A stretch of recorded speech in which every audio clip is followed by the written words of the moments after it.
All right. Hi, everybody. Jay Baba. It's been a little while. It's been a couple weeks, I think actually a couple months, but it's good to see everybody's face. Um, Hold on. If you guys aren't muted, except for Alisa, make sure you're muted. Okay. Um, Margi, you're pregnant. I am. Yes, I am. Congratulations. Congratulations. Thank you. Thank you. I'm like Are 18 you weeks. happy about it? I'm very happy about it. Yes, very happy about it. Oh, I'm thrilled for you. Thank you. Yes, it's very, very exciting. Um, well, speaking of people specializing in pregnancy, we have a very special guest tonight, even though she's not going to be talking about pregnancy. But so We can tonight, have that private conversation, Margi. yeah, I'll be hiring you as my therapist later, Alisa. Well, so tonight I'm really excited because Alisa Genovese, which is such a romantic last name. Genovese. Genovese, did I say? Oh, whoops, my bad. I always get it wrong. So I think I'm going to say Well, it. it can be pronounced many different ways. That's the American version. Okay. Genovese. No. That's the So, Italian. Alisa is going to be joining us as our guest tonight. And I'm really excited because she's been on before. So she was here, I think it was about a year and a half ago, something like that, for talking about the Heartland Center. But she really didn't get to share much of her story. And she's a dear friend of mine, a Baba auntie, if you will. And she has so many stories and also so much inner life with Baba, I guess is the way to say it. And so I'm going to coach her through a little bit, try to pull some stories out of her, but she's going to share some of her early experiences with Baba and kind of how Baba has shown up throughout her life. So Alisa, do you want to just introduce yourself? And Well, that was actually a very good introduction, Margi. I only do this professionally. Yeah, I'm really honored to be here and have the opportunity to tell my story. I've been a Baba lover for about 44 years. I first heard Baba's name when I was about 18, 19 years old. And so pretty much my whole adult life has been about Baba and, my journey with Baba. So, and I'm a psychotherapist by profession, and one of the specialties I do have is working with women in the pregnancy and postpartum period. So, that's what Margi was talking about. Yeah, But she's not pregnant right now, guys. That's not why I said she was. no, I have been twice. I've been through it. But the being a psychotherapist part really also was Baba's choice, not mine. I mean, pretty much as I think about my story, I realize pretty much my whole life has been I'm doing what Baba wants me to do. So I became a psychotherapist because I just had this feeling of going to college and becoming a psychologist, and I never even read a psychology book. So it was sort of like, somehow or another, I remember my mother being, psychology, why don't you study law? You always want to win an argument. But that was just what Baba wanted me to do, and I've been that ever since. So, but anyway, it's been such an honor to be asked to tell the story. It's been a long time since I've actually told it to a group like this. So I've written about it. But so when Margi first asked me, I was like, oh yeah, sure, I'll tell my story. But then when I started thinking about it, I hadn't really thought about it in a lot of years, and I started to really think about it and realized that my story, just like probably for all of us, is ever evolving. And I really feel like as I've grown in my relationship with Baba, so too has my story. Like every time I think about it and every time I go through it, it's like it's like a facet it's like a diamond. All of our stories are like a diamond. Baba's finding us is a diamond in this life. So I just see all different facets of it. So this time I really started to realize, what Mani always used to say, that all of us, wherever we are in our relationship with Baba at the end of our lives is where we will start again in the next life, regardless of the circumstances we're born into. And I remember she used to say that all the time. And when I was thinking about my story, I was realizing that my story is actually living proof of that, because there was nothing in my background that would have ever given any indication that I would have wound up here with Baba and having had the experiences I had. So and nobody that I ever, no family members, nobody I ever grew up with, nobody I knew in my entire childhood had come to Baba. I literally feel like Baba plucked me out of that in some form. And it was really, it's been a journey with Baba of just marveling and feeling somehow unworthy of it. And Baba helping me to come to a sense of realizing that it wasn't just divine grace. I earned this, and I'm here because of all that I have done in the past. So that's kind of the theme of my journey. So I wanted to start a little bit without going too much into the weeds. I wanted to start a little bit with just some like the background of the childhood that I came from, which I'll just briefly, but my childhood was a childhood of opposites, really.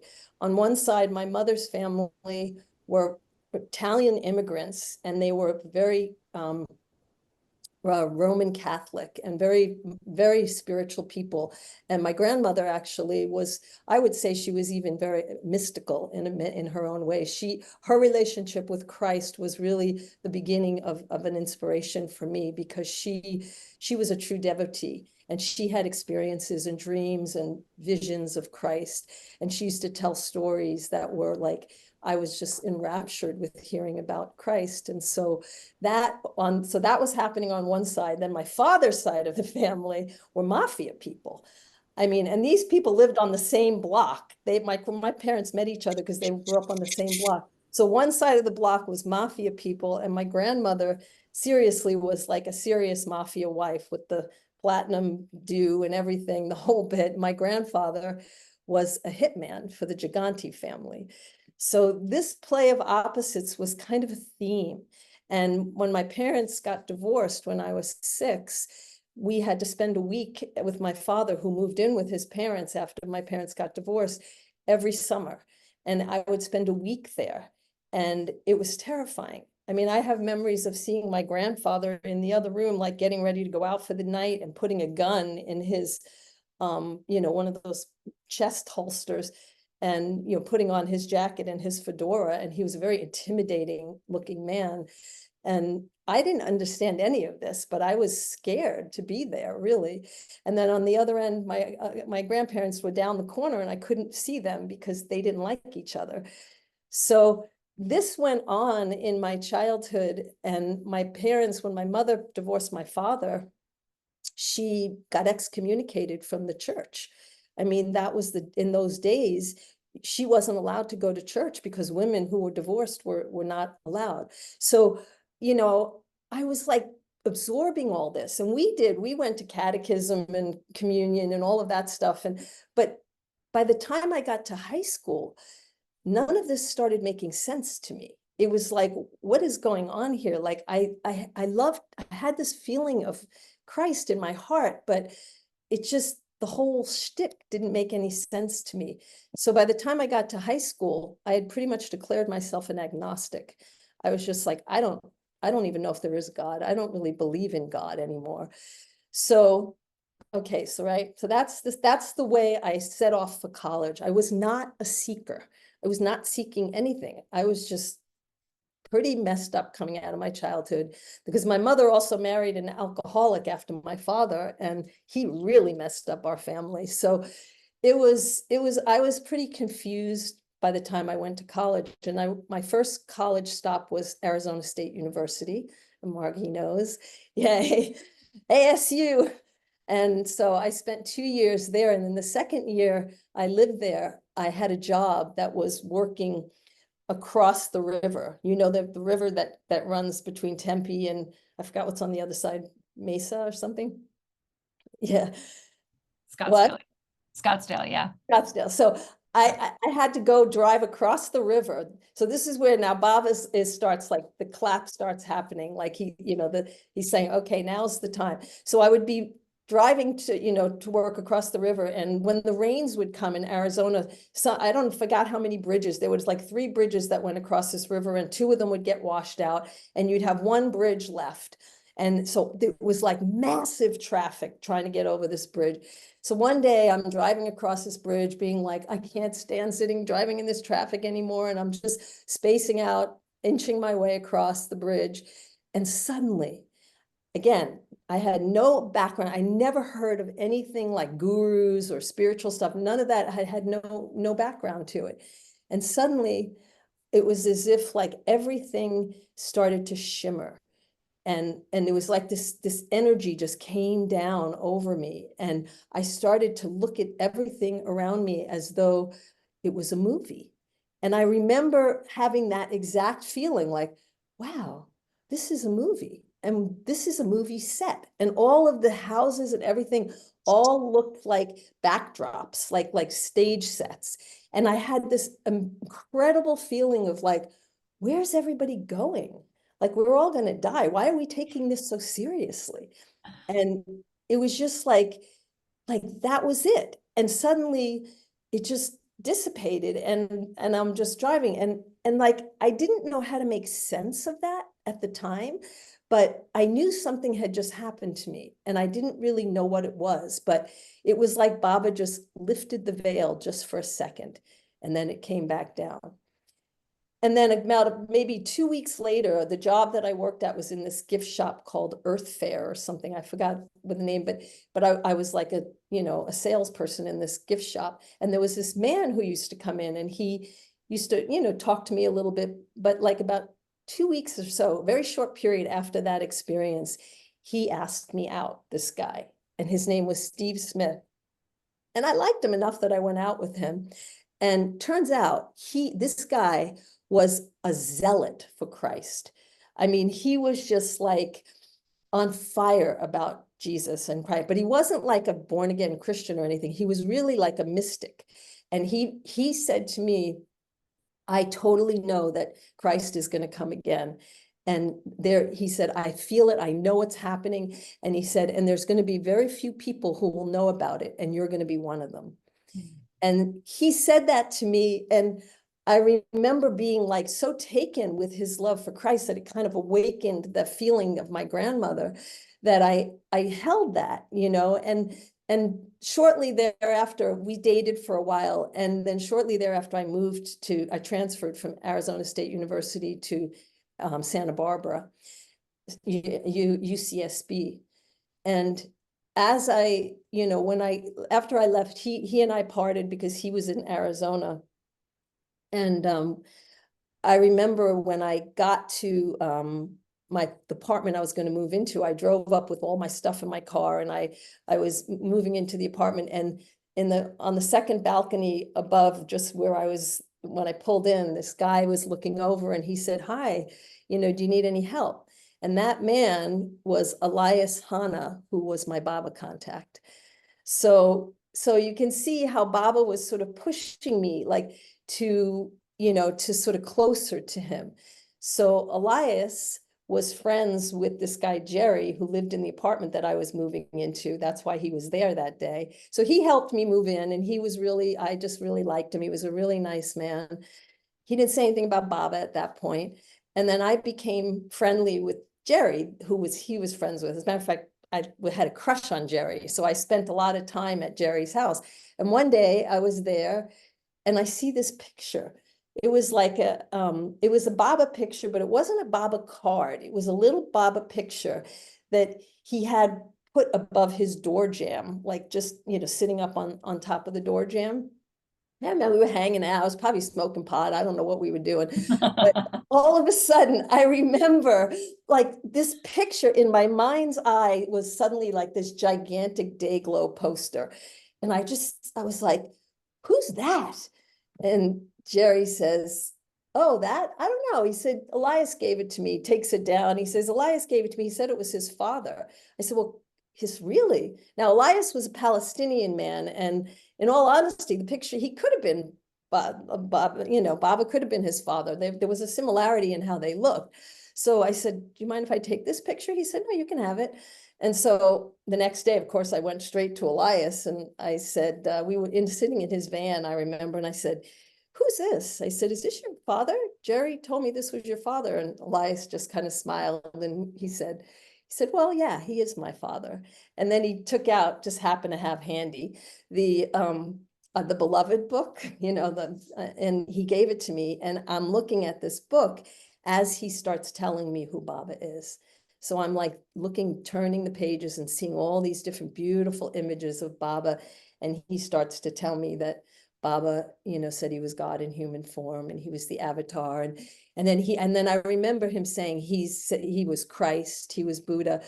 And suddenly that feeling of that guy, Steve, saying, God, I'm almost going to cry even as I'm saying this, saying that, he was going to come and you were going to know about it. And I just like this wave came over me and I thought, and then he told me he was silent for 40, although his whole life. And so the two things that came to me were, he must be who he says he is, because nobody could say that they were God in human form and have nothing in their life disprove it. Nothing might be able, you can never prove it because God cannot be proven, but nothing disproved it. And that impressed me so deeply. And also the fact that, I had heard that maybe I would hear that that there would be, God would come again. So I immediately accepted it. And I always would think, oh, I was so easy. Baba just, plucked me right off easy. But then Elias, I said, well, where is he? I have to meet him. And he said, he dropped the body in 1969. And that was just like, I just got like crushed because I thought, I cannot do another Jesus on the cross. I did that my whole childhood and I just didn't, I was like, at that point, I started to feel like I was on fire. Like I needed to meet God. I needed to know God. I needed to experience. So I started to like, in Santa Barbara at that time in the early 80s, there was like, spiritual, everything was everywhere. And I remember like seeing this table of information about Eckankar, which was like soul travel. You can experience God, you can do all this stuff. And I was like going to sign up for that. I thought, this is my path. This must be it. This is what I'm looking for. And, granted, I was 19 years old, so I didn't really know that much. So I went back to Elias and I told him, I found this path. I'm going to sign up for this. And Elias was like, no, he said, wait, stop. He said, if you really feel called to meditate, I think what you should do is sign up for the Self-Realization Fellowship lessons. And he gave me the book, The Autobiography of a Yogi, which, I read, I devoured, and, and I just really felt like a really strong connection to Yogananda and decided to sign up. I also had great respect for Elias, and I felt like if he was really endorsing this, then this was for me. So I signed up for the lessons, and I always kept Baba's card there. You see, Baba's picture was always there because I had read discourses, I had read Listen to Humanity, and I had read God Speaks at that point. But I was just like, I didn't feel somehow like, I don't know, I just didn't feel like I was worthy enough to, I don't know, I just wasn't ready to approach Baba. It was too much. So I started on the path of Yogananda, and I stayed on that path for 7 years. I meditated, I went all the way to the top of Kriya Yoga, and I was just engrossed in inner meditation. And Baba was always, like I said, there, but I didn't really know much about, India and the Mandali and all of that. So then fast forward, I went to graduate school. I graduated with a double major in psychology and religious studies. And because then I had really done a deep dive into all the Eastern religions and everything. And so then I went to graduate school. I moved to the Bay Area, and then Baba, I saw that the John F. Kennedy University had transpersonal psychology, which was Eastern thought with Western psychological. And I was like, sign me up. And then I found out when I got in, because it was the only graduate school I applied to. I just was like, that's where I'm going. I just applied there and I got in. And I found out that that school was started by Alan Cohen and Pascal Kaplan. So see, Baba was just continuing to pull me toward him. So I get to grad, and I'm still with Yogananda, and I'm still doing the meditations and really devoted to Yogananda, and trying to find God. And so then 2 years into my studies, I get a job working in the office, the consciousness studies office. I was the receptionist of the consciousness studies office. That was a school I was in. And there was two Baba lovers that worked in that office. And I didn't know either one of them, but one of them was a guy he wasn't really part of the community so much, but he had his own relationship with Baba. And then there was a man named Jim Tomlinson, who is a part of the community. And Jim was like, you're Baba, about Baba. And I was like, so we started talking about Baba every day. He would come in, we would talk about Baba, and he'd say, so how long have you known about Baba? And I said, oh, like probably 7 years. So have you met the Mandali? Have you gone to India? I was like, no. I didn't. What? He said, Mara is still alive. Mani is there. You've got to get there. Like, are you kidding me? And so I didn't, I was like, oh, I didn't even really know. And so then he comes in one day he comes in with that book, Welcome Home. How many of you guys remember that book, Welcome Home, which was the book all about how to get to India? We didn't have any internet in those days. And so he puts it down. He's like, here, you've got to. So like Baba was like starting to go, okay, come on, time's ticking. So I tell my boyfriend at the time, who was a Yogananda follower, we were talking about doing a backpacking trip that summer. I said, why don't we go to India? And he was like, oh, that's a good idea. We can maybe go to see Yogananda's places in Ranchi and do some backpacking around India. So, I said, we could go to Meher Baba's place. And so we decided to go to Meher Baba's place first. I don't even know why he agreed to that, because we weren't Baba followers, but it was just sort of like Baba was like making this whole thing happen. So we spent the first 2 weeks of our trip at Mehrabad. We decided, and then we were going to go off and do all this other traveling. So we get to India in August, and we don't know anything. We signed up to be at the Pilgrim Center, but like we don't know anything. We get to Pune and we like Pune. This is kind of cool. Let's stay another day or two in Pune, and so we decide to stay in Pune for an extra day or two, never thinking that we should contact them and let them know, like at Mehrabad, that we were delaying, and so so then we decide to go, and so we get to Mehrabad, and I remember checking in the office, and Pat, Sumner was checking us in, and she says, oh, Alisa. And then suddenly she picks up the phone and she calls Mani, and she's like, Mani, they're here. And so Jim and I don't know anything, and suddenly Mani comes running into the office, and she says, Alisa Genovese? I said, yes. And she comes over and she gives me this big hug. And she said, I'm so glad you're here.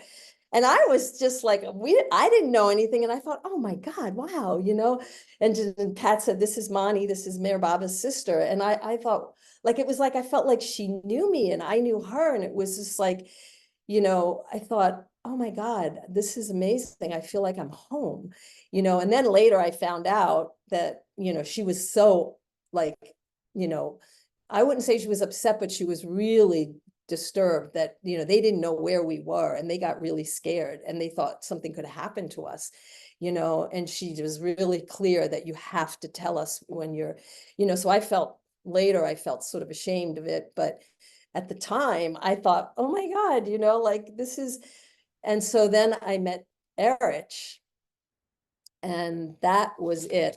When I met Erich, I was like, I do not want to go traveling around India anymore. I'm completely home. I don't want to leave ever. Like, as a matter of fact, I want to live here. So, Alisa, about what year was that? That was 1986. Yeah. So so then, so then I'm there and I'm wanting to stay so badly. And I'm feeling all of this guilt because, as you can imagine, Yogananda is my guru. And it would be like you going to another ashram and then feeling like, you feel like I felt like I was betraying Yogananda. So I remember being in Mandali Hall, and of course, Eric asked me my story and how I got there. And I was crying in Mandali Hall saying, I feel some like guilt about this and I shouldn't. And I remember Eric being so loving. And he said to me, he said, your love is so beautiful. He said, it doesn't matter. He said, because it's all the same tree. You're loving God and Baba feels that. And he also told me that so many people, he said, have come here who came to Baba through Yogananda. He said, Yogananda is very much a branch to Baba. So he said, don't worry about it at all. Baba is behind it all. So, he soothed me. But that was my first experience there. And then, of course, I had to leave because, Jim was really wanting. I mean, he enjoyed it and he still talks about it till this day. I still am in touch with him, but he wanted to go. So I felt I had to honor that. So we left after 2 weeks and traveled all over India and backpacked and, with second-class trains, and we got sick. And the irony was, we were so exhausted from the travel. We had no idea what it was going to be like to travel around India like that we never went to Yogananda's places. By the end, we were so exhausted that we just were like, we can't even imagine going all the way to Calcutta, to Ranchi, which is where his ashram was. And we just like surrendered. We were both kind of like ready to leave. And so that was, so that was the irony that we never did. And then when we got back from that trip, there's one thing I forgot to tell you, and this is an important piece to just be that while I was in there for 2 weeks in Mehrabad, I was so taken with being there that I wanted to live there. And I had also tried to become a monastic in the Yogananda order a couple of times too. I really felt a pull to do that in my life. So when I was there, I talked to Mani about it. And I don't know how I had the courage because I was so shy to the Mandali. I was so shy to Mera. Oh my God, I was so shy to Mera. But somehow I stopped in the trust office one day and I sat with Mani at her desk. I remember it very vividly. And I told her, I said, Mani, I love it here. I want to live here. And I said, I would like to, would it be something I could do to come and live here?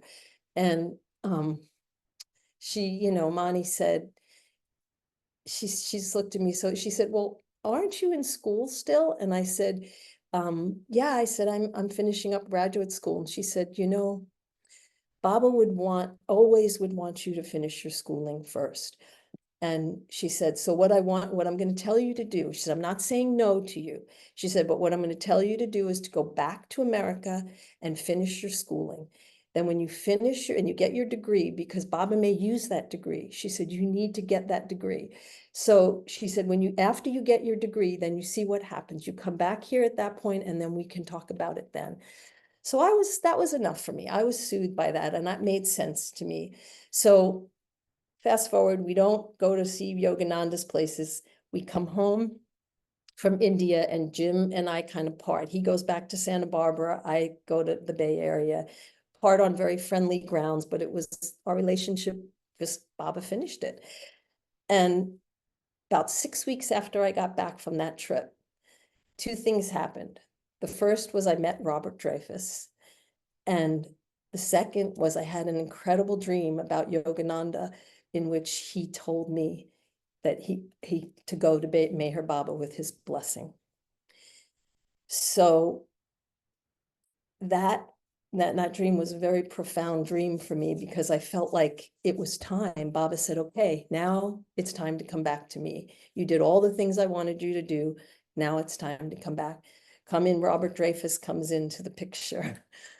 And I met Robert, and he, he asked me out. And of course, Robert was older than me by 18 years. And so when I first met Robert, I was taken with him. I felt a connection to him, but I thought, I'd heard he met Baba, and I heard that he was an acupuncturist. And I thought, oh, I would love to go see him as an acupuncturist and Baba acupuncturist. And I had no idea that he was interested in me. And we were at a poetry reading, and Robert was reading his poetry, and I was there by myself. And after the poetry reading, he comes walking right over to my table with this big smile on his face. And I was like, oh, he must be somebody behind me, because I don't know him. And he came and he sat right down at my table and introduced himself. And then that's how we, started talking. And then he eventually asked me to go out we went out for just like coffee or something. And then he said, well, I'm going to be leaving for India. And next week, he just had gotten his acupuncture license, and he was going to India to celebrate. He had lived there for 4 years too. And he said, well, I'll write you from India. And I said, okay. That was, I liked him, and I was open to considering, going out with him again. And so he went off to India. He was gone 6 weeks. And every day I would go after about the first week, I'd check my mailbox every day. Like, did he write to me? Did he write to me? No, nothing. 2, 3 weeks. I thought, okay, well, I guess he thought differently about it. And, okay, that's all right. I just started focusing on my life again and school and whatnot. The day he came home, I got home from school, I opened my mailbox, and there was a letter from Robert. He had sent it snail mail in India, like with an Indian stamp. And I'm like, why didn't you send this Pilgrim Express? So he, so he sent it snail mail, and it took 6 weeks to get there. And I opened this letter, and there's like pages long letter of all of his sense that we are supposed to be together. And he's like, I talked to Mani, and I, in Baba's Samadhi, I had all these feelings that we're destined to be together and all this. And I'm like, whoa, I had moved on already. I'm like, this is intense, and then I'm like, I don't know how I feel.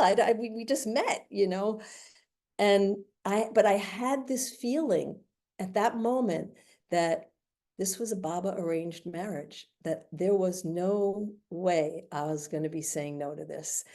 And I just saw my whole life, all the ideas that I had of becoming a monastic. I had no interest in being married and having kids, really. I mean, I don't know. It just wasn't in my thinking of what my life was going to be. And I just saw all of this pass, and I thought, I think I'm going to have to be with Robert. I'm going to get married. And so we started going out, and sure enough, that's what happened. And we got married, and before you know it, I was married, I had a house, I was pregnant, and it was all happened in a year. My whole life got completely changed. And so nonetheless, I had some struggles with, accepting this, and really feeling I wasn't losing my spiritual path, that I was on, and Baba, but see, Baba was guiding me the whole time. I see it so much more clearly now, because during that time, he gave me 2 really incredible dreams in which he told me really clearly that, he was sending me back into the world, that I was, that one dream he said, to me, what are you crying about? I'm only asking you to babysit for me. And I remember feeling oh my God, if I'm okay, I can do this. If I'm just babysitting for Baba, sure, then I can, it's no problem, And so he helped me to make that adjustment, really he did. And to understand that that he was with me as much as he would be with me anywhere. So, but he never like, that desire, when we have that desire in our heart, Baba always responds to it. So it lay dormant, but it was there, that desire to be at Mehrabad and Merazad, and to be closer to the Mandali and spend that time with them. I had missed all those 7 years, that I could have been going to India. And so Robert was very sensitive to that. And so, once the kids got a little bit older, we started going to India, like when Mani was like 2. We started going to India pretty much every year. And Robert, was he would always let me go by myself for like 2 or 3 weeks before he would come, and he would bring the kids. And it was the greatest gift. And of course, the fact that I was married to Robert gave me a bit of a leg up with the Mandali, because they all adored Robert, and they welcomed me, and so when I would go there, I was already sort of had an in a certain way, but I didn't want to just be Robert Dreyfus's wife, you see. I wanted to have my own relationship. I wanted to find my own path, because Robert didn't bring me to Baba, Baba brought me to him. And so in that time that I had there, I felt like the Mandali were so wonderful. Like I felt like I forged my own relationship that was separate from Robert with them, by going there year after year and having those weeks there before the kids would come and before Robert would come. And the main ones that helped me with that were Erich and Arnavas and Balnatu. And so I'm going to pause here, because I want to say that, then I can sort of transition a little bit into Mandali stories, but I just want to see if anybody has anything they want to say or share at this point, because I don't know how much time it is, but there's so many things to this story that are so Well, rich. Alisa, don't worry about time, because we can go over. It's not like Zoom is going to shut off at a certain time. So don't worry about time too much. But I'm so happy that you're sharing this story, and it's very different than what I thought you were going to talk about. And so I'm really, really, really happy that you're going into all your stories. I don't know if you're going to talk about this, but when we talked before, I think talking about some of the unworthiness that you felt and how you work through that. Maybe that's a story that you're about to get into, but could you speak to that a little bit? Yeah. I mean, that was sort of woven throughout in a lot of ways, because especially, I mean, in an ironic way, especially after I married Robert and I would go there, I think that I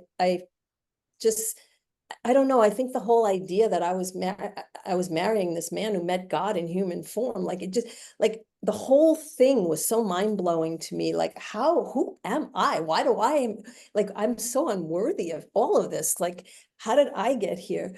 And then like when I would go to India, all the people, all the residents there, and they all just seemed so much more, advanced than I was, and I just felt this, I mean, I struggle with self-esteem issues. I've struggled with self-esteem issues in my life. I mean, I just didn't have the kind of parenting that set me on the path with a strong sense of myself. So I felt like the Mandali, in the years of going there, the Mandali really reparented me in so many ways. And particularly Erich, he was so incredibly wonderful to me. And I had, I think that, I never spoke about this to any of them, but somehow they just knew. The Mandali just knew things about you, I mean, they just knew. And so, they were able to sort of like help me to, Erich really worked to help me feel like I belonged there. Like I connected with Devana early on. We just had a really strong connection, and we were still very, very close friends.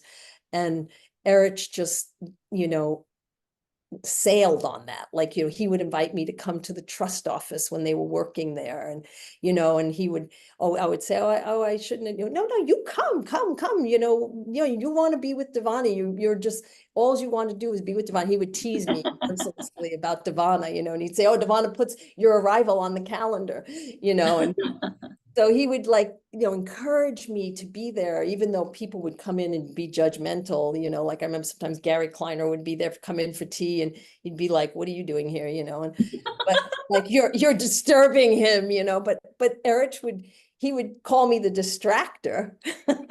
Like I would walk in and he'd be like, oh, the distractor is here. We're going to never get anything done now because down the hall, Bao would have the preserver, protector, and destroyer people, and he'd say, you're the distractor. So, but yeah, so all of those things would sort of like help me to feel like I belonged here and it's okay for me to be here.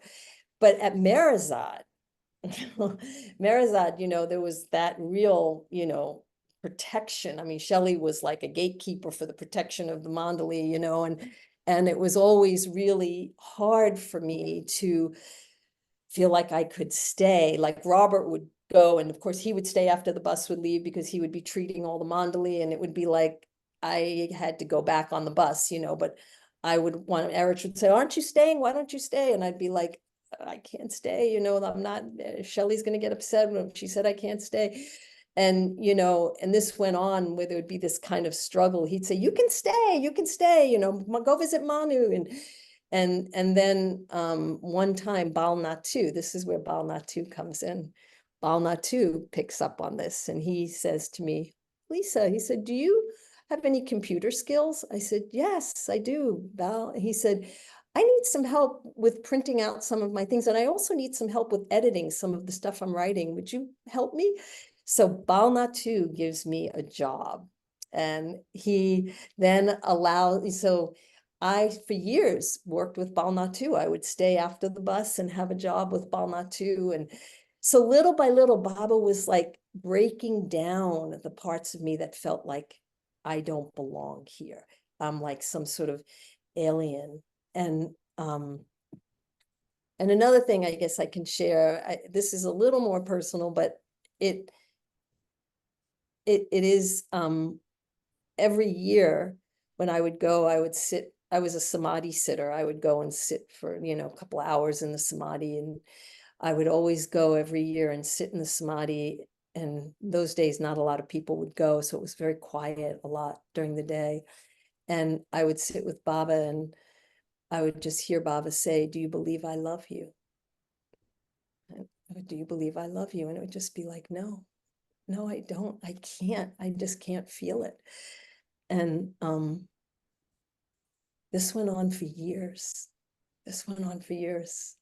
And I would just feel like when I was there, I knew Baba loved me in my mind, but I couldn't feel it because I didn't feel worthy. And he would just keep at it. And then one year, this was probably, I don't know, 7, 8 years later, I don't know how many years, I was sitting there and I hear Baba say to me, do you believe I love you? And I said, yes.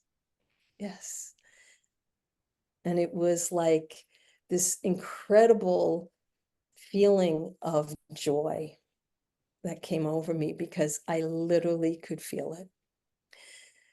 And it was really the help of the Mandali, because I just needed that love and support that they gave me and that belief in me, that I really had a place there, that I belonged there. It wasn't an accident. It wasn't just because I was Robert's wife, that I really belonged there. And then I'll just share one other, how Arnavas plays in, because Arnavas, she was also the counselor, so she and I had a lot in common. She would always invite me for tea and we would talk a lot about, psychological things. She was the great counselor and she helped me a lot in my relationship with Robert too, because she knew Robert really well. One time, so at the end, this was now years into, right, 20 times going there. At the end of when Arnavas was ill and she was in her last years, Deb Smith and Phil Smith were the caretakers there, and they would take care of Arnavas. And then they decided to come back to America. And at one time we were home, and we get a phone call from Shelley. And Shelley said to me, I just want to let you know, that Deb and Phil are going to be leaving in the next few months. And, Arnavas, we asked Arnavas who she would want to come and maybe help take care of her. And she asked for you. And I just was like, it was just like, that was the culmination. And so basically the invitation was to come and stay at Merazad and, take care of Arnavas. And, I couldn't, of course, move there because I had family and I had a job and had clients. But so I said to Shelley, well, I can't move there. I said, but I can come for a period, so I wound up going to Merazad and staying there for 6 weeks, and being able to live at Merazad. And I stayed in Mani's office, that's next to Devon. And to me, this was like the culmination of all of that I had, strived for. And that was the most glorious time that I had living at Merazad with the women, because Katie was still alive, and Meru, and I think Gohair was already gone at that point, but and Arnavas, and just having to spend that sweet, incredible time with Arnavas. And then at the end, when I was leaving, I remember I went to say goodbye to the women at the house, and Meru was on the porch. And Meru, I was always a little intimidated by. I just had she was a little intimidating for me at times. But that trip, I kind of felt like we got to know each other better. And she said, when she said goodbye to me, she said, it's really been such a joy having you here. And then she said, you can come back. You're welcome to come back anytime. And that was like, I felt like Baba said, see, I heard the longing in your heart to live here. And I gave that to you. This was my gift to you. It wasn't your destiny to come and live here, but he filled my heart with that in a way that, in all honesty, in all the years I did spend there, and talking to everybody about all the drama that goes on there, I came to really realize that it probably wouldn't have been the best place for me to be. I don't think I had the ego strength for it. So I feel like the message of my story really is how, how those little longings of our heart, like how Baba is so with us all the way. And even those little longings that we have in our heart, he does meet those if we do what he's asking us to do. If we surrender to him, he gives to us. He gives to us what we want and what we need. And I did what Baba asked me to do. I wasn't always happy about it. And, but I did it. And I felt like that brought me closer to Baba, not farther from him that I thought it might, So that's my story. And I've gotten to do a lot of Baba work in my life. And I feel like he's always giving me something to be involved with, Yeah. Thanks for telling your story, Alisa. I really appreciate you sharing about the unworthiness piece. I think, it's something that I think a lot more people feel in the Baba world, and it's not really talked about. I know I shared this with you, but when I met Marwan, I met him a couple times in my first trips to India, and I didn't go near him. I couldn't even make eye contact. I wanted to scribble away. And then one day, Lorelai, which I don't know if you guys know her, but she always took a liking to me. She would follow me around, whatever. And one day she really wanted me to take a picture with her and Marwan, and I wanted to die.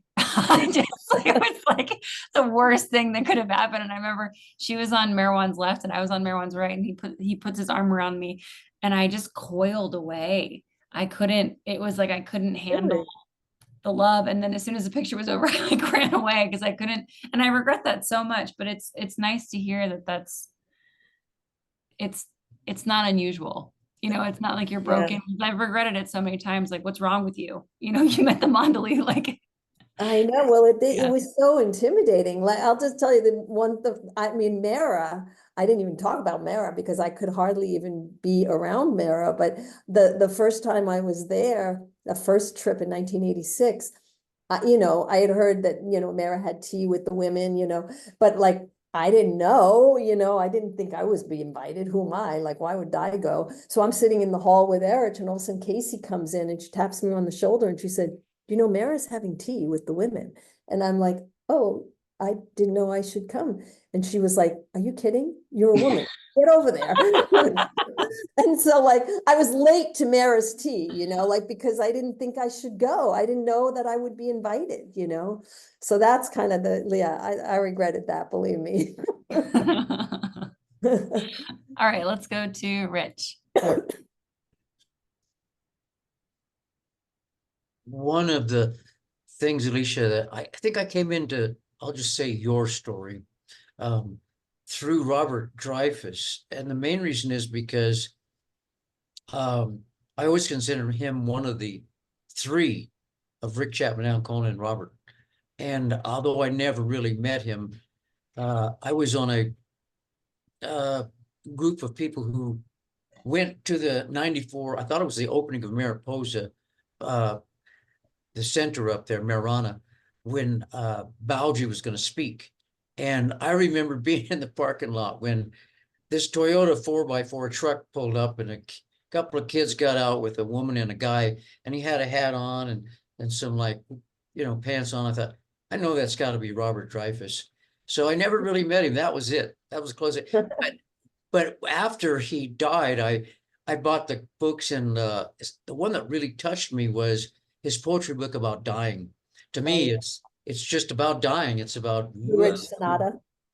Yeah, exactly. And but I got to thinking about you, so I watched several YouTube videos of you in California in the old days when you were making it clear that Southern California was separate from the Sufis, or I don't know.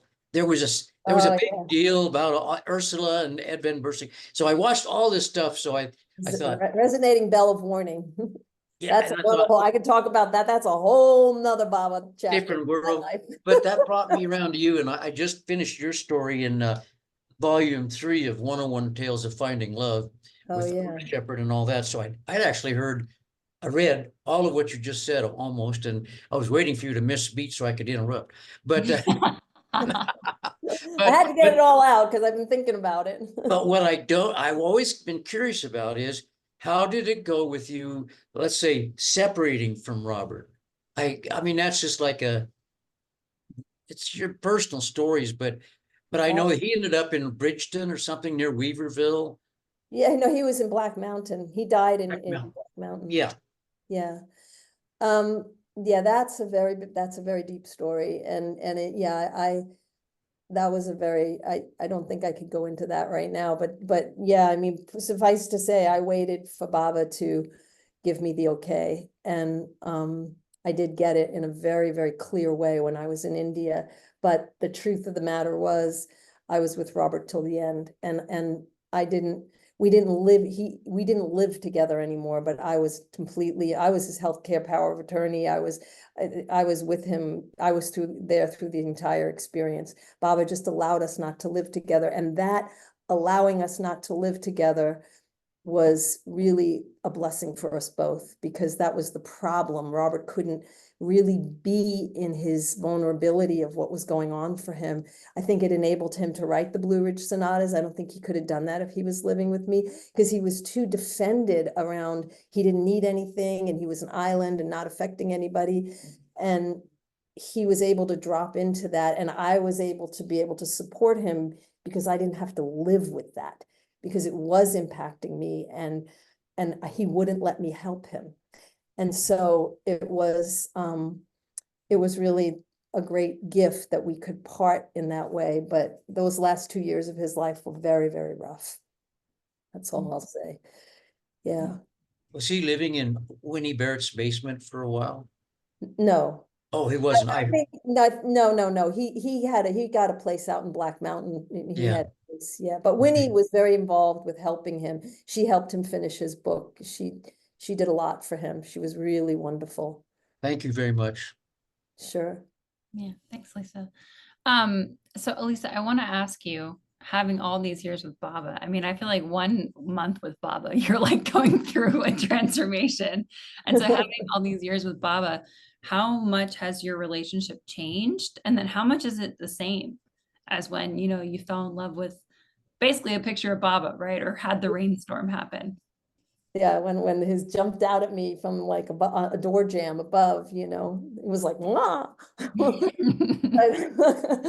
Um, oh, I think in many ways it's gone through so many different cycles, like I think in the beginning, I was so innocent and fresh-faced with Baba, and like, I was just so, I'd been meditating. I was like such an open book, and I think over time, as I have healed a lot of wounds in myself, or how Baba has helped me heal a lot of wounds in myself, I think my relationship with Baba has become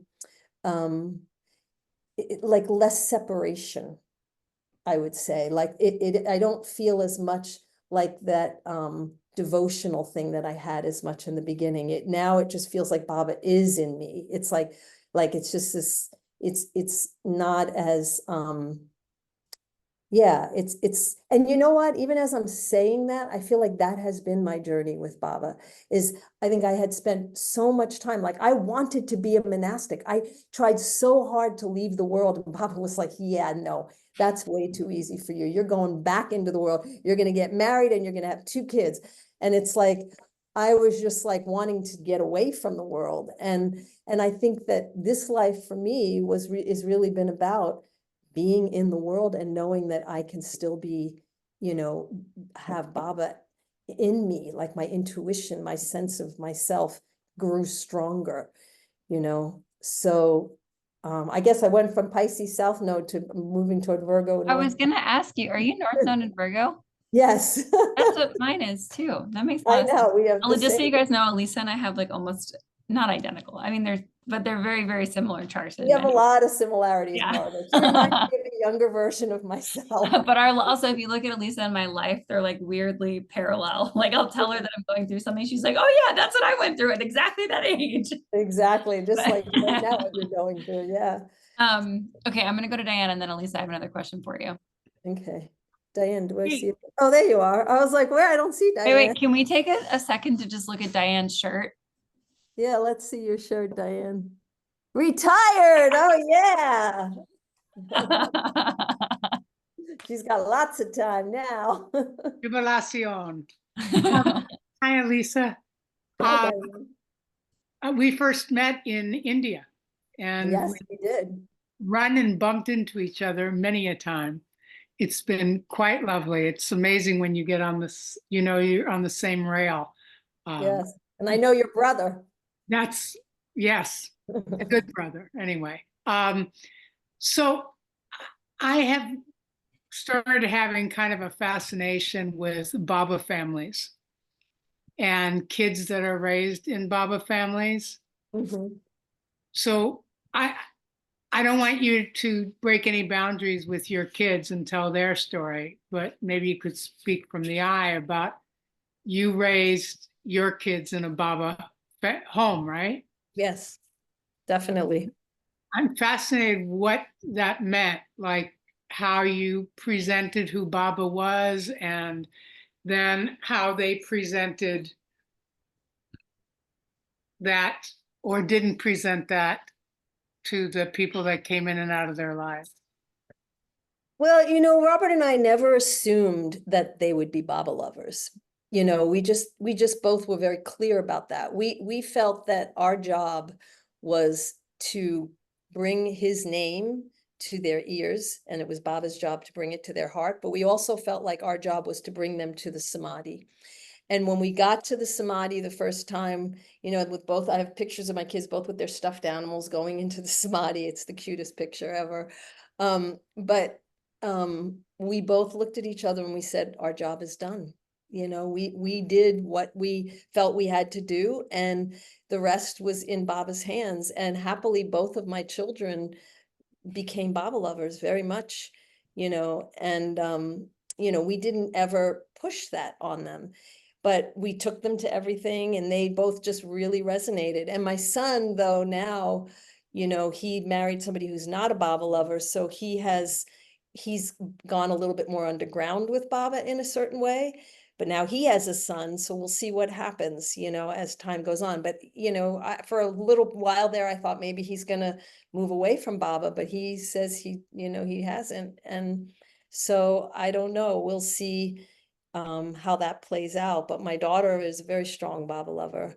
So yeah, so that's kind of how we did it. We just were who we were with Baba with them, and we didn't put any pressure on them. It was really the youth Sahavas, I think, that brought them to Baba in their own way, you know. Yeah. It's so interesting. It really does, like what I've seen with Baba families and my own peers, that when parents are like, my kid has to be a Baba lover, and they put them in every Baba event that there is, take them to every Sahavas or whatever, those kids are not Baba lovers. Yeah, Like, exactly. but the kids who just kind of grew up, I mean, myself, like I remember I had a court order that my dad couldn't take me to the center for like many years because my mom didn't want me to be, and she hated Baba and talked terribly about Baba, and like, look where I am now. You know, Yeah. it's like, whatever, whatever Baba wants, he wants, and you have to totally let it go. Well, you know, that's what I said to my son, because one of the hesitations he had about marrying Molly was that, you know, if we ever have kids, I don't know, you know, how it's going to be. She might not ever, you know, she might not want them to go to any Baba thing. But so I said to him, you know, when after his son was born, I said, you know, Josh, I said, really, the truth is, if Silas is Baba's, there's nothing Molly can do to stop it. I mean, so you really just don't even have to worry. I mean, that's really the truth. Baba will find his way to Silas no matter what blockades there are, if that's his destiny, you know? So, Thank you. yeah. Okay, let's go to Jake. Hey, Jake, by the way. Hi, good to see you. Lovely to see you.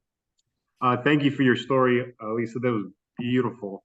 Thank you. I just wanted to say that I've also really struggled with feeling worthy of being, you know, close with Baba. That insecurity has run very deep for me, and will still spiral up sometimes. So I just wanted to say I really appreciated you sharing your vulnerability, and it helps me to feel in good company and recognize that it's part of, you know, part of the human dynamic, I guess, of our journey to Baba, is for these things to come up and then eventually, gradually, you know, dissolve. So thank you very He much. brings them up. It's not, you know, he brings them up. And so, you know, True. he will take you through it in his own way, you know? So, yeah, I Yeah. mean, reach out anytime. I'd be happy to talk to you about it. It's been a big part of my journey with Baba. Very big part, actually. I mean, I'm just giving you a tip of the iceberg. Yeah. Very good. Very good. Well, thank you very much. I appreciate that. Thanks, Jake. Thanks, Jake. Speaking of raising young kids in Baba, Jake's got a he's doing it. All Oh, right. really? Yeah, Um, I've got three young ones. 3? Oh my goodness. Wow. How old are they? 9, 7, and 1.5. oh my God, I Wow. can't believe your oldest is 9. That's crazy. That's amazing. Absolutely. I can't believe that, Jake. 9 already. Wow.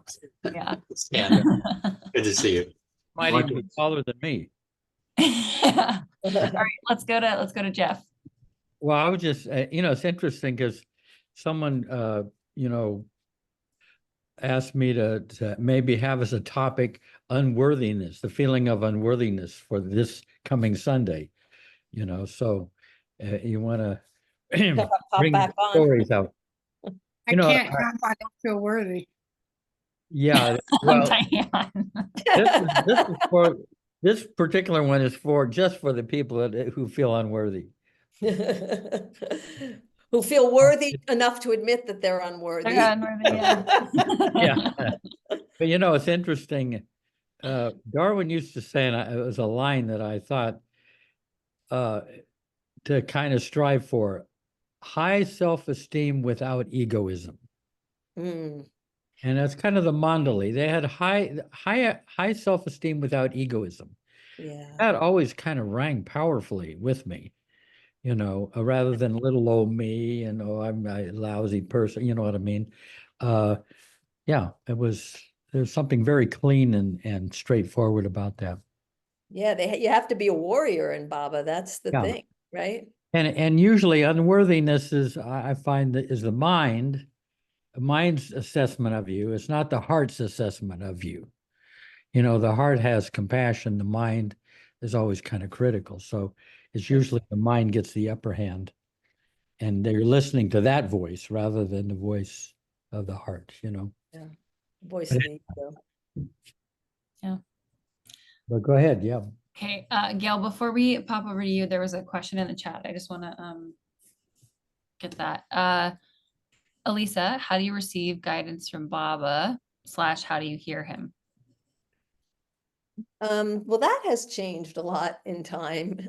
In the beginning, I used to get a lot of guidance from Baba through dreams. I had many Baba dreams, and that was also my connection with Bal Nath too, because he was very big on collecting Baba dreams, and he made me write down all my dreams. And so Baba communicated with me a lot through dreams in the early years, but now that doesn't happen anymore. I haven't seen Baba in a dream in decades now, but I think now it's more it's just like an instinctual, I've learned to trust my intuition more and more. And I would say that there's a certain quality of, I always say, it's like, I see Baba's thumbprint on it. Like there's a certain quality of some like intuitive knowing, or I just start to understand how Baba works in my life. And when I see that signature, I would say, I recognize it as Baba. So I think I've just learned to decipher his codes, is what I would say, more and more. And I just kind of catches my attention more. Yeah. I hope that answers the Beautiful. question. Yeah. Yeah. Thanks for answering. All right, Gail, thanks for waiting. Sure. Margi, I want to thank you for the great, good intuition that you had to bring Alisa on for this meeting, because it's just been really profound. And without your connection to her, we wouldn't have heard her story. And it's been really impactful and important and loving and Baba-ful. So thank you, Margi, and thank you, Alisa, for just being you and sharing just what's the deal, what's going on. It's really profound. Thank you. Thank you. Thank you very much. That Yeah. really means a lot to me. Thank you. See, Lisa was texting me and she was like, I don't know if I'm going to do my story justice. I'm like kind of nervous. How do I do this? And I'm like, Alisa, I've heard you talk. You have nothing to worry about. Yeah. So thanks for saying that, Gail. Okay, go ahead, Tony.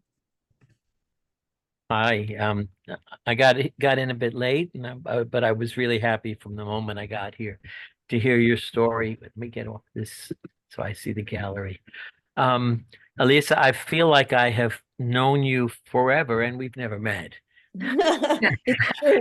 We've met through a lot of different means, But so this is the first time to actually get to know the person that I kind of feel this connection with, that I felt from forever. So and I'm really enjoying it. And your story touches me very much. And I relate to it a lot in certain ways. The subject of self-worth really resonates for me. I've got it not with Baba, I feel Baba's love. I feel Baba in some ways, like I must have done something in some lifetime for Baba that to this day Baba appreciates. I feel that like appreciation. So, but in myself and in the world, I feel a certain low self-worth or self-doubt. And my music in particular, I was going to give it all to Baba. And that was my way of not having to go out there and give it to people. And when I finally decided I was going to go back to that, and I was auditioning at the bitter end, and the guy I got there early, the guy wasn't there. He arrived. It was nervous, but I toughed it out. I was going to wait through. And then finally he had his dinner. He went inside, called everyone in for the audition. And I got up and left. After like waiting an hour, and it was pouring rain. And it was so bad that I couldn't even leave. I was under the rain. He said, "Father, if you want me to do this, you're going to have this guy come out and ask." I mean, I realize it's crazy, but I know I can't. I just can't do it. I can't. If he asks me, I'll go in and I'll. And just at that moment, I heard the door creak behind me, and it was Stefan. I think his name was. And he walks up to me and he says, "So," pointing to this downpour. He said, "So, do you know who's responsible for all this?" And I said, "I guess I do." He said, "Well, could you ask him to stop?" I said, He said, "Well," and I went in and I did the audition. But it's that degree of self-doubt, or even in Baba settings, I can, yeah. The other thing that touched me, which I didn't get to hear all of it, but I have a daughter who's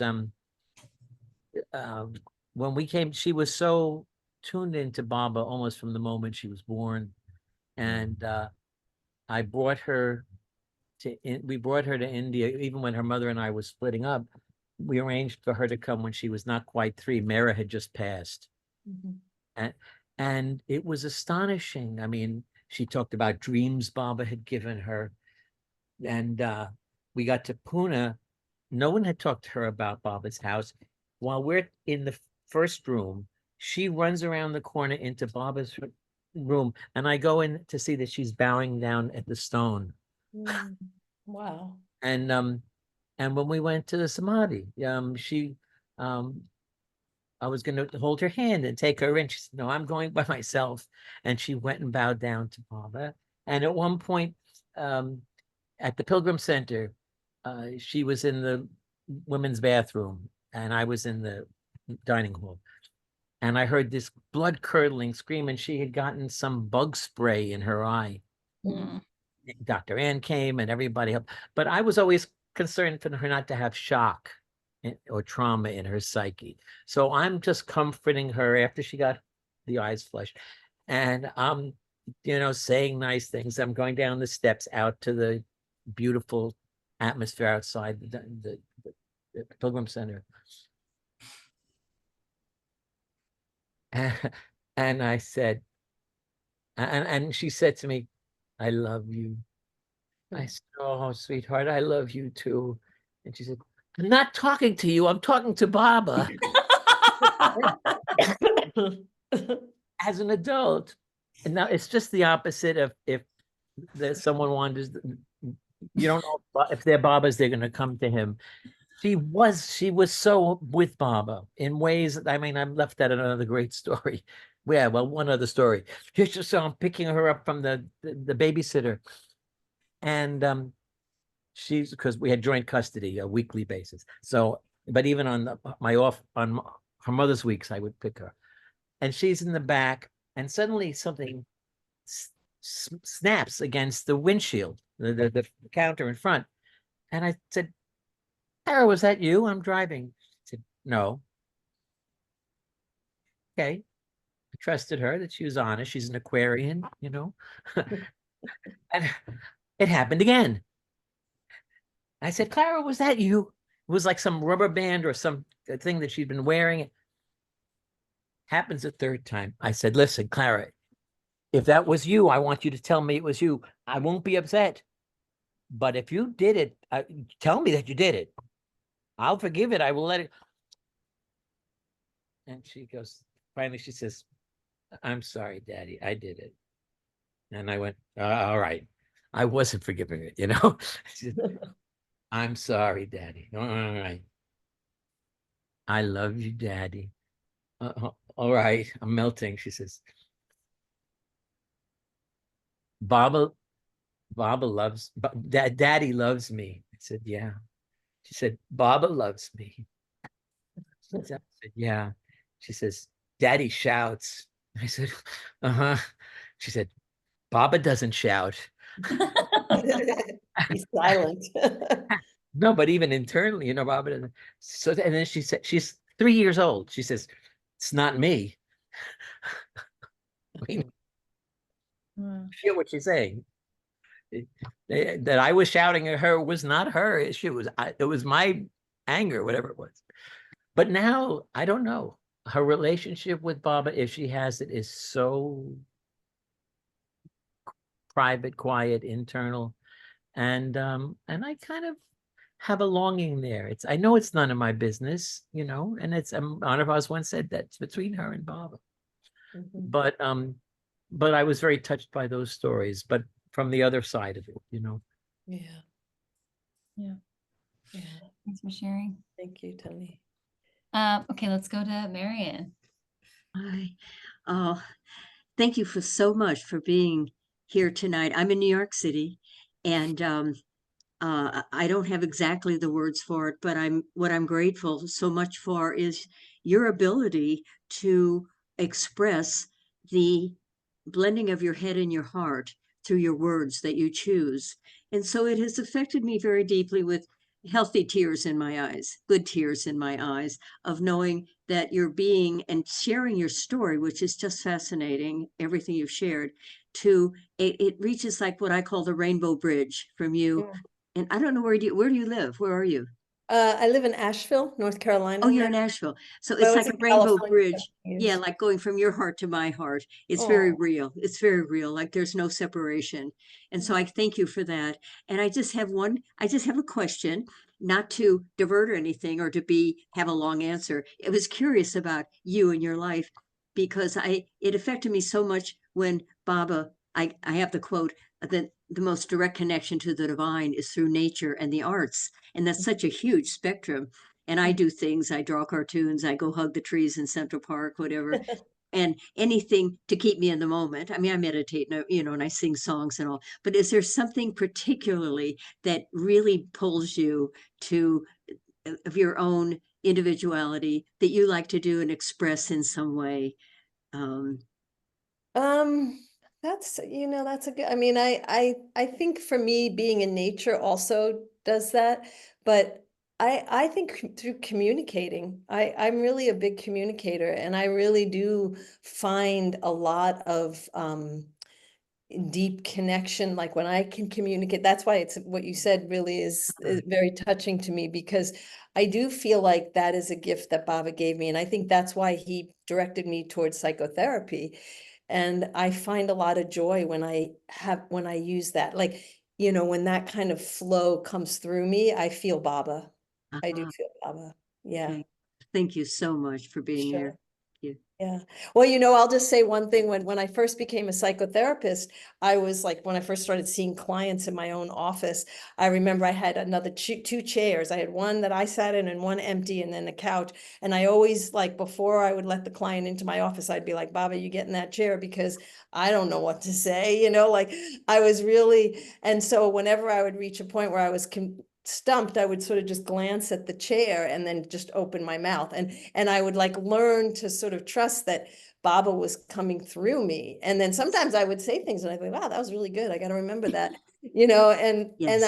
and then it got to a point where I remember the time when all of a sudden I stopped ever thinking about Baba sitting in that chair anymore, and I realized that I had internalized that sense. So I do sometimes just trust that Baba will flow through me. I've kind of opened that channel in myself. Yes, it is evident. It is evident. Yeah. Thank you. Thank you so much. So that's my joy.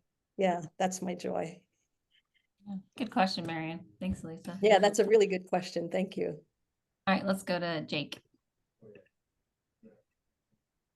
Hey, I just wanted to add this in here. Alisa, you said to me that, sorry, Alisa, you said that, Baba brings the insecurity up in me. And on some level, I think, I mean, I know that Baba brings stuff up in us. but I never thought about it in relationship to, my insecurity of feeling close to Baba or being close to Baba. And I realized then, as I've been sitting here with that, with those words, that, I really have come, approached Baba from a stance of I'm unworthy and I need to become worthy to be close to Baba. And your comment of, Baba brings this stuff up in me, and therefore in all of us, all of our stuff that comes up in our life is Baba's bringing up for us, made me really feel close to Baba, like realizing, oh, I am close to Baba. This is just the flavor of stuff that I'm having to work on. It doesn't mean I'm any further or closer than anybody else. And I really could feel then the power of that, none of us are closer or further from Baba. We're all equally close to Baba.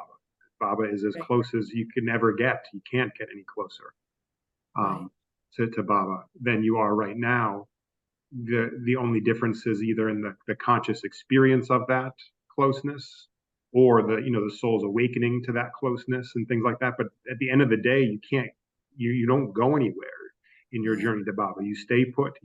We stay put and stay place in the same place. It's just a matter of waking up to that. We don't ever go anywhere. There is no journey to go on. Baba is always here, as close as he'll ever be. That's right.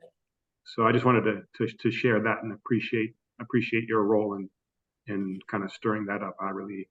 I think that's exactly what I've been learning. It reminds me of that story, Jeff. I think I'm sure you know this, the one where I think it was which dog, one of the Cocker Spaniel, Mani's Cocker Spaniel, that one time Baba was sitting and the dog was Peter was laying at Baba's feet. And all of a sudden Peter starts like he's dreaming, he's sleeping and he's dreaming and he's like running and you can see his ears are going and he's whimpering and all this.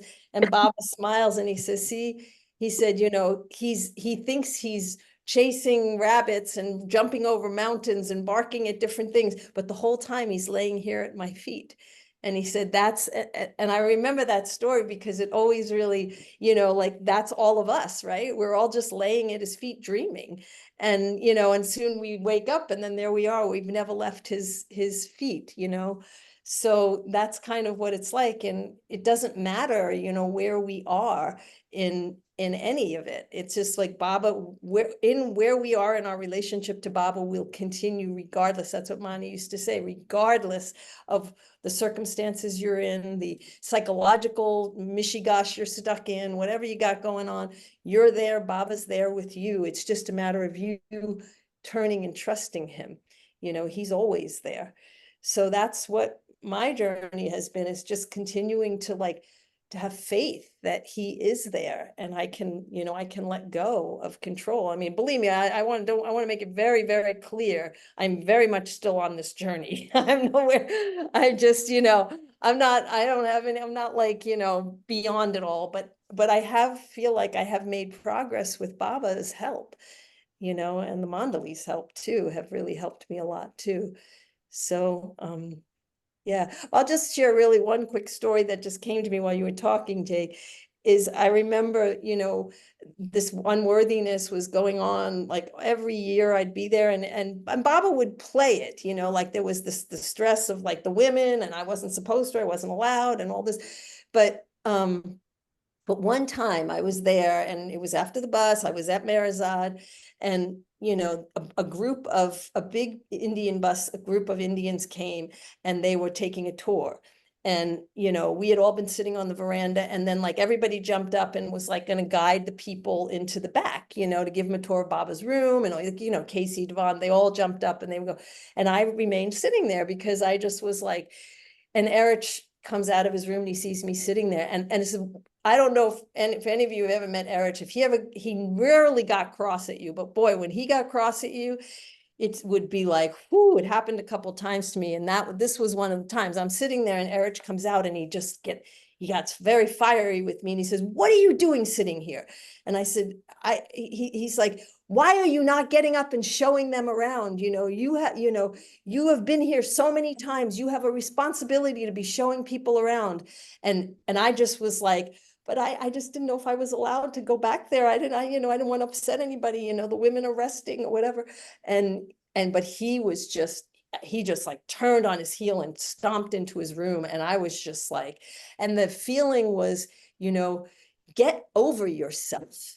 You have every right to be here. And as a matter of fact, not only do you have a right to be here, you have a responsibility being here. And, and Baba has given you so much, and now you have to pay that forward. And that just like was an arrow through my heart. It really impressed me very deeply. So I think it's true for all of us. Baba gives, but he also wants you to feel bold enough to give to others too. Wow, that's beautiful, Lisa. Thanks for sharing that story. That's really powerful. Yeah, it was that was an earthquake moment for me. Yeah, it's true. We take for granted, we've been to India so many times, and it's like, hello. I know. It's You like got a job to people are coming do. for the first time. What are you doing sitting here? All right, let's go to Rich. Well, Alisa, I bet you've heard it, but I remember hearing Margi tell her story of feeling unworthy right at the tomb. And it was magnificent. What she wrote down, mind-blowing, totally mind-blowing. But I wanted to, I know this is your time, Alisa, and I'm loving it, but I haven't seen Margi on the tube here for almost 2 months, and I'm wondering. Hand it over to Margi. Well, yeah, how she feels about her body and everything and also, have you done a sonogram and do you know the sex yet? Because I say it's and you're wrong, Rich. I knew you were wrong the whole time. Really, I'm wrong? Really, truly? Yeah, it's a girl. Oh, no. Okay. Well, that's good. We'll celebrate then. Yay. All right. Yep. Well, now your husband's got 2. Yes, he's gonna have his hands full. I'm glad for you. I'm really glad for you, Margi. I was like super emotional yesterday, and I asked Gustavo, I was like, what are you gonna do when you have 2 of us and you want to pull your hair out? But yeah, it's a girl, and she's due on Monty's birthday, December 15th. Great. Yeah. Thank you. Thank you. Mm-hmm. That would be wonderful. She's born on December 15th. I hope so. We'll see. I mean, it's the first baby, so Yeah. maybe if she's late, she'll be born on Mara's birthday. I'm just hoping. It's like Monty and Mara's birthday or so. Between. If she starts to come early, I'm like, no, I'm gonna hold her in. And then if she's late, I'm gonna really hold her in. All right, Gail, go ahead. I am in a baby blanket phase. I am on my 4th baby blanket because my sister had her first grandchild, and my brother had his first grandchild. I am hoping that I have a son that's married, one son that's married and one that's not, and they do want children, and they are planners. So this was supposed to be the year, but tell me colors. Oh my Tell God. me colors. Oh, you're so sweet. I mean, because I know that old-fashioned colors may not be it, but here is the Clemson baby. Oh my gosh, that's beautiful.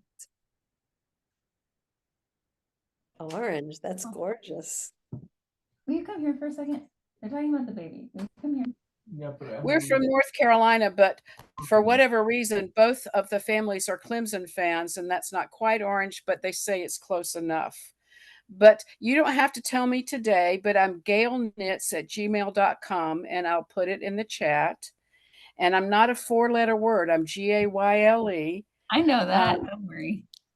But let me, when you think about colors, I mean, they may be gray and blue or whatever.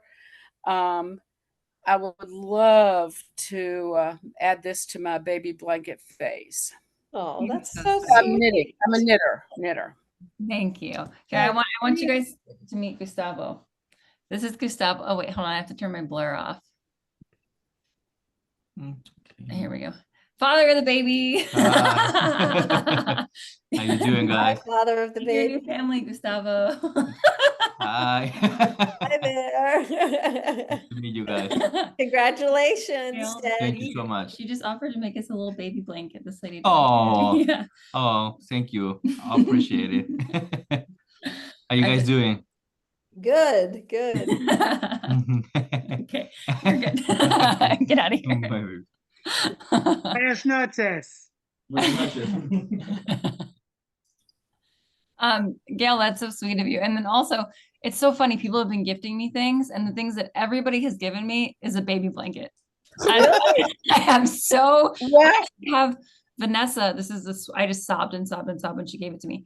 The women Mandali gave her a baby blanket for Narayan that has Baba embroidered on it, and she gave me that baby blanket that she swaddled like Narayan and Jalal and Francis in, and so that's like her first gift. But that's such a sweet offer. And pink, I'm all about the pink. I'm like, I know that everybody in the world now is like, no, I have to be gender neutral. No, I'm having a girl. If she wants to be something later, that's her choice. But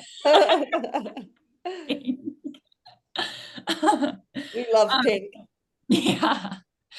But Alisa, I know we're getting late on time, but I do have one more question for you. And I just want to thank you. And I'm so happy that you came on here, and I just love Thank you you so for much. inviting me, Margie. This was such a great opportunity for me.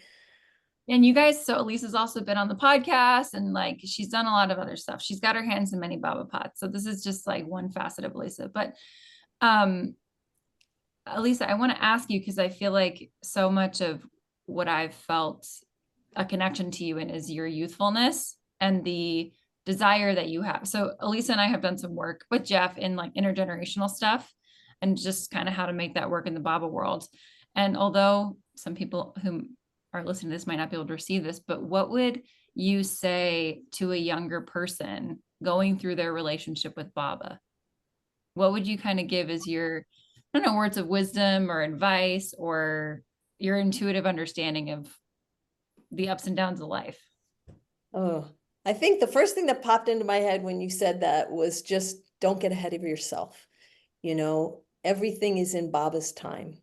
And really, you know, I just remember when I was younger in Baba, I wanted to be I wanted to be all the way there already, right at the beginning. And, you know, and I was using a yardstick that was too long for where I was and who I was. And I think Baba so I would say just slow down and deepen. Just keep deepening in your relationship with Baba, and he will evolve it as you need, because he knows better than you what you need. And so I would just be where you are with Baba and be where you are in your life, because that's what he wants. He just wants you to be natural and, you know, where you are, and you will evolve and you will grow and you will change as you go through the years. So, and he will change with you, you know, so just be patient. I mean, patience is, he's big on patience. You gotta be big, capital P, with patience with Baba. So that would be, that's the first thing that comes to me when you say it. Okay. Yeah. That's good. I'm glad, because a lot of youngins, they don't come on for the chats, but they do listen. And so I think it's important. Yeah. I think, yeah, I mean, and I, like Margie was saying, you know, Jeff and I and Margie have, you know, done a lot of meeting and talking about, you know, that intergenerational stuff. And it really, what we've learned in that, doing that, is that it really just takes sometimes just being curious and listening, you know, just listening. I mean, there's not that many differences between us, but there are. And it's different times, different stages of life. And those are all important in your relationship with Baba, you know. So just, I think being curious and listening is important. Yeah. Well, thank you, Alisa. Is there anything else that you want to say before we close up? No, this has been really wonderful. Thank you all for, you know, for all your thoughtful questions and appreciation. And, you know, and as I said, it's just been such an honor for me to revisit this story. And I would encourage all of you to think about your stories and see if it's, you know, changed in how you see it, as, you know, from the different stages of life that you're in. Because like I said, it's been a while since I really thought through my story, and it was just such a joy to be able to do it and recognize things that I maybe didn't see before, and see how Baba really was just with me the whole time, you know. So and patiently waited for me to just be ready for his time, you know. So thank you so much, Margi, for inviting me, and this has just been a joy. Yeah, thanks for being here. Well, let's Lisa, I just want to say hi. Hi, Betty. Hey, Baba. We were way back when on the Northern California board together. Oh yeah, and all the years of Marana too. Right. well, I guess let's have a moment of silence, and then we'll say Avatar Meher Baba Ki Jai.